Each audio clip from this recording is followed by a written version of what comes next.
A key part where the plan started to unravel can be pinned down to the 26th of October 1605 during a dinner party at Lord Monteagle's house in Hoxton. It was here Monteagle received an anonymous letter from a tall dark stranger outside.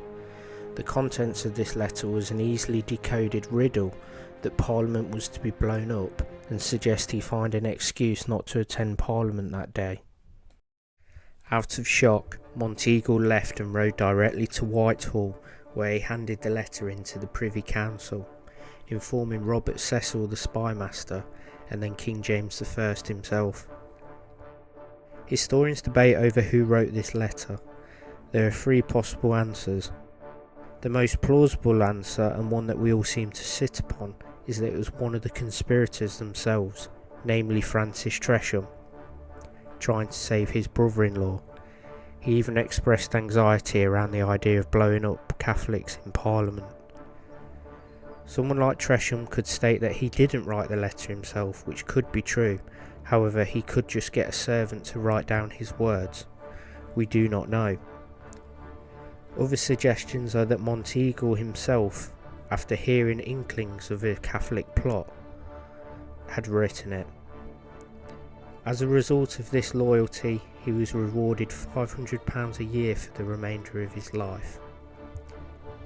Finally, it could have been Robert Cecil himself. Possibly may have chased the plot along and used it as a heroic performance at the end, although that would be cutting it fine. So why do people point fingers at Sir Francis Tresham? Well, he is an intriguing figure in the plot.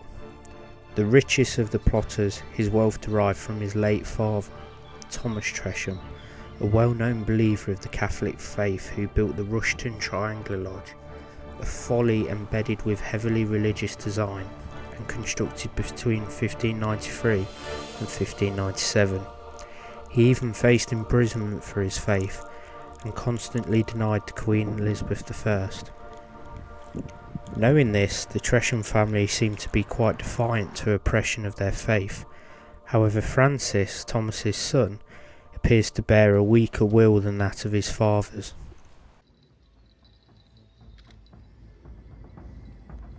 Francis Tresham had joined late in the plot, likely a meeting between him and Catesby at Rushton Hall on the 14th of October. He was seen as untrustworthy and hesitant to the cause, offering only money and an express concern for fellow Catholics, and his brother-in-laws, Lords Stoughton and Monteagle, who would get caught up in the explosion.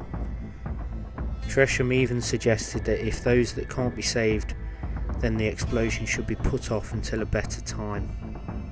It was not only until after a reassurance from Catesby that they would be kept away that Francis agreed and promised £2,000 by the 1st of November, and to furnish Guy Fawkes' escape ship. A week later is when the Lord Monteagle event happens.